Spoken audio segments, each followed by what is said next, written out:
Part 2. I turned back and kindly closed the door for them. As I waited for the elevator, I heard hurried footsteps behind me. Nadia, her face still glowing, her lips suspiciously moist, rushed over to block my path. Arabelle, I'm really sorry. Please don't misunderstand things between Jonah and me. That was truly just an accident. If it weren't for my mother insisting on seeing a marriage certificate, I wouldn't have asked Jonah for this favor. I beg you, please don't cause trouble at the wedding. She even made a move to kneel before me. Before she could, Jonah, now looking perfectly composed, grabbed her and pulled her into his arms. His glare was ice cold. Arabelle, I'm warning you. Don't take this too far. If things spiral out of control, you won't be able to fix it. His voice was laced with authority, a command I was supposed to obey. From today until the wedding is over, you are to stay at home and behave yourself. I'll arrange for a bodyguard to keep an eye on you. Jonah didn't even hesitate. He pulled out his phone and called his assistant, instructing him to send someone over to keep an eye on me, making sure I wouldn't cause trouble. Then, after glancing at the time, he hurried off with Nadia to the city hall. As the elevator door slid shut, I caught the fleeting smugness in Nadia's eyes, the subtle arch of her brow, the slight tilt of her lips, a silent taunt. And then, Jonah's voice drifted through just before the doors fully closed. Nadia, did you bring your ID? It was never about her mother. This whole show was just for me. Before the bodyguards Jonah arranged could arrive, I grabbed my keys and left. I had something more important to do. The bridal shop was quiet when I arrived. The familiar scent of fresh flowers and delicate fabrics filled the air, but something felt off. The shop owner, usually warm and welcoming, looked startled to see me. Miss Arabelle, you're here. I nodded. I came to pick up my wedding dress. At that, the owner's face twisted in hesitation. Oh, Mr. Jonah already picked it up a few days ago. A cold prickle ran down my spine. What? He even brought a woman to try it on, the owner added, voice dropping. I wasn't in the shop at the time, but my expression must have darkened because he immediately turned to the computer. Let me pull up the surveillance footage. On the screen, Nadia stood in front of the mirror, draped in my wedding dress. The ivory silk cascaded down her body, hugging her figure perfectly. She took slow, deliberate steps toward Jonah, who stood frozen, staring at her like she was the most breathtaking thing he'd ever seen. Jonah, do I look good? Jonah's lips parted slightly. Then a smile broke across his face. You're beautiful, he breathed, even more stunning than I pictured in my dreams. Nadia bit her lip, her eyes misting over. Jonah, pinch me. I need to know if this is real. All this time, I've only been able to picture us like this in my dreams. A tear slipped down her cheek. Jonah, visibly distressed, bent down and brushed his lips against her skin, kissing the tear away. Silly girl, he murmured. It's a good thing you showed up, or I might have found someone else to marry. The owner, standing beside me, looked beyond uncomfortable. Miss Arabelle, I'm so sorry. This was a mistake by my staff. I'll find an excuse to get the dress back for you. I let out a slow breath. There was no mistake. Everyone could see it. I had been played for a fool, cheated on, and my wedding dress had been stolen right from under me. The owner, fuming on my behalf, immediately dialed Jonah. The call barely rang before Jonah's sharp voice came through. Did Arabelle ask you to get the dress back? Tell her it'll be returned once we're done with it. No one is stealing from her. Shameless. Absolutely shameless. I didn't even want him anymore. Why would I want a dress Nadia had already worn? The owner, holding the abruptly disconnected phone, looked at me, visibly mortified. Miss Arabelle, I can compensate you, but I wasn't interested in compensation. I knew exactly who should pay for this. Without hesitation, I sent Jonah a screenshot of the original wedding dress order, complete with the price. Not even a minute later, my phone rang. Jonah's voice was laced with irritation. Arabelle, what do you mean? Just borrowing your dress and you're asking me for money? Shouldn't you be grateful it's getting extra wear? I almost laughed. Yet, the moment Nadia's voice cooed in the background, Jonah, I want to keep it as a keepsake. The line went silent. Then, a notification popped up on my screen. Bank transfer received. And a second later, Jonah's text followed.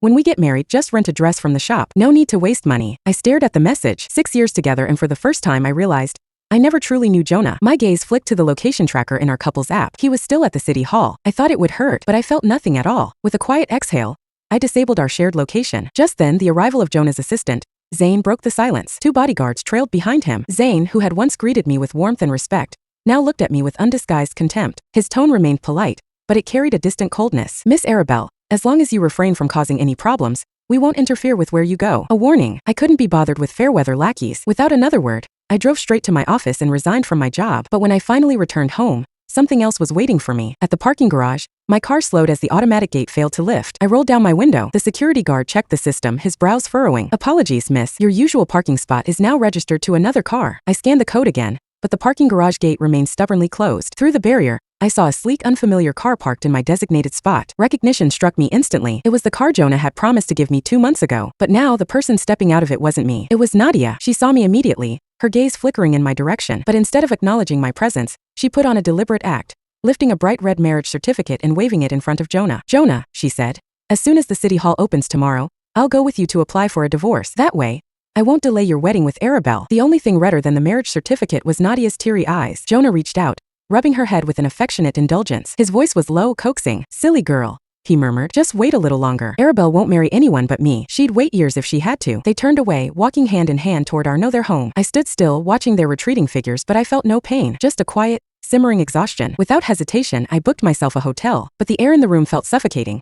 So I changed into my running gear and headed to a nearby park. The rhythmic pounding of my footsteps against the pavement was grounding, but the tightness in my chest refused to ease. I pushed forward, completing one lap, then another, letting the motion carry me through the hollow ache of betrayal. And then I saw them, Jonah and Nadia, fingers interlocked, strolling through the park. Jonah had never liked night runs, but there he was, indulging her, listening as she whispered sweet nothings, her laughter like a delicate chime in the night air. I had no interest in their love-struck performance. Slipping on my headphones, I turned in the opposite direction, increasing my pace. My mind was already elsewhere, so much so that I didn't notice I was being followed until it was too late. A hand clamped over my mouth, yanking me backward with brutal force. My body slammed against something solid, a car. I thrashed wildly, trying to break free, but the grip was unrelenting. Through the reflection in the window, I caught a glimpse of my assailant, a woman, a face eerily similar to Nadia's. Not an exact match, but close enough. If you dare to steal my daughter's man, she hissed into my ear, you deserve to die. Panic surged through me. My eyes darted around, desperately searching for help. And then I saw Zane. He stood not far away, phone pressed to his ear. Our eyes met for a fleeting second. I pleaded silently, frantically waving my free hand, but he merely turned his back, taking a slow step away. The two bodyguards beside him followed suit, like they had seen nothing. The woman behind me was shockingly strong. Nothing like someone supposedly dying from a terminal illness. Before I could react further, a sharp pain bloomed at the back of my skull. My vision blurred. My body gave out. Darkness swallowed me whole. When I came to, my limbs were leaden, my breath shallow. A metallic taste coated my tongue. Something was wrong. Blinking rapidly, I tried to focus. The air was thick with the scent of blood. I was in some kind of cheap motel room. And then I saw her. Nadia's mother lay crumpled on the floor, pale and motionless, blood pooling beneath her. Before I could even process the scene, the door burst open with a violent kick. Jonah stormed in, his face contorted in fury. His men followed closely behind. A scream shattered the silence. Mom! Nadia shoved past them, her wail piercing. She collapsed beside her mother's limp body, hands shaking as she tried to rouse her. Mom, what happened to you? Don't scare me like this. Her cries were raw, filled with hysteria. Then, as if suddenly remembering my presence, she turned on me, her eyes blazing with accusation. Arabelle, she shrieked. What have I ever done to you? How could you be so cruel? My mom barely has any time left to live in you. She choked on a sob, her body trembling. Jonah stood frozen, his usual composure cracking at the sight of so much blood. His hemophobia was well known. He could hardly look, yet he forced himself to act. Jaw clenched, he grabbed his phone, dialing emergency services. But that didn't stop him from lashing out. With unbridled fury, he sent a vicious kick to my chest. Pain exploded through me, knocking the breath from my lungs. Arabelle, you've really disappointed me, he spat. As I struggled to breathe, Nadia latched onto his arm, sobbing uncontrollably. Jonah, forget it, she pleaded. This is all my fault. I never should have asked for your help. Right now, I just want my mom to be safe. Her voice broke on the last word. Jonah's anger flared anew. He turned sharply to Zane, his glare lethal. Didn't I tell you to keep an eye on her? To make sure she didn't cause trouble. Zane and the two bodyguards stiffened, exchanging quick glances before responding in unison. Miss Arabelle was driving too fast. We couldn't keep up. It was a well-crafted excuse and Jonah didn't even question it. After all, before I met him, I had a reputation for street racing. It was enough to make their lie believable. Suppressing his discomfort, Jonah crouched down beside Nadia, his attention fully on her. Nadia, your mom's strong. She'll be okay. The woman on the ground trembled slightly, but she didn't dare to open her eyes. I let out a bitter laugh, the taste of blood thick on my tongue. Stop crying already,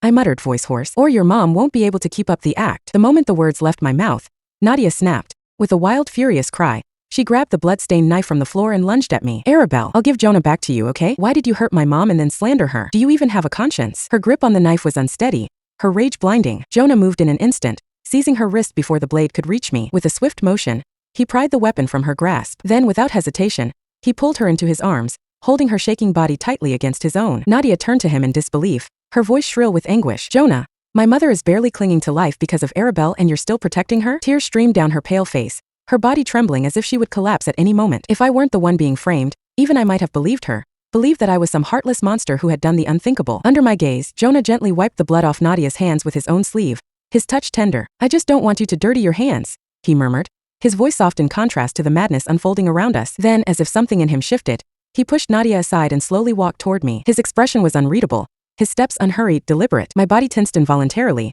a chill creeping up my spine. There was no warmth in his eyes as they locked onto mine, only a cold, merciless calculation. Jonah, I didn't hurt her mother. My voice came out hoarse, raw. She kidnapped me and staged this whole act. If you don't believe me, you can. The words never left my lips. A sharp, searing pain shot through my body. I gasped, staring in disbelief at the knife now embedded in the back of my hand. The cold metal sent shockwaves of agony through my nerves, the pain so intense it forced blood up my throat. I coughed violently, splattering red across the floor. Jonah, now spattered with my blood, stood unmoved. His lips quivered slightly as he asked, almost absently, Why didn't you dodge? Dodge. He actually thought I let this happen, as if I could have done anything at all. I was drugged. My limbs felt like lead. My body refused to move. Yet what truly twisted the knife deeper wasn't the pain, but the memory of who he used to be. There was a time when he would panic if I so much as lingered in bed a little longer. He would fuss, insist on taking me for a full medical checkup, afraid I might be ill. Now, he couldn't even see the bruises on my neck from being strangled. He couldn't see that I could barely stay conscious. All he saw was Nadia's tears. Arabelle, don't blame me. His voice was eerily calm. This is your punishment for your mistake. I hope you'll learn from it.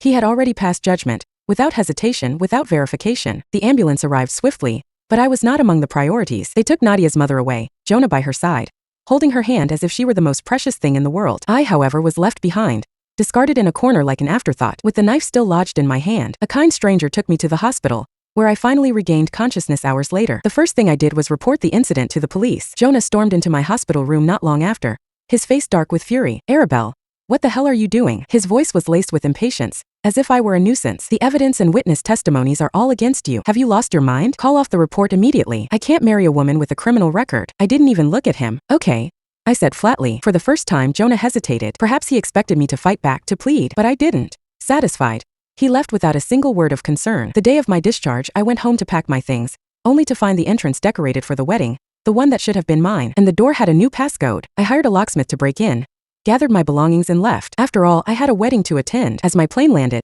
my phone buzzed with a call from my lawyer. There were new developments in the case. I glanced at the damning evidence in my hands, my lips curling into a cold smile. I sent Jonah a message. Congratulations on your wedding. Jonah, standing at the entrance of the venue, glanced at his phone. His expression darkened as he turned to Zane. Make sure to guard all exits, he ordered. Arabelle must not be allowed to cause trouble. Zane, after skimming the latest news headlines about my wedding, thumped his chest. Rest assured, sir, she's too busy trying to get your attention.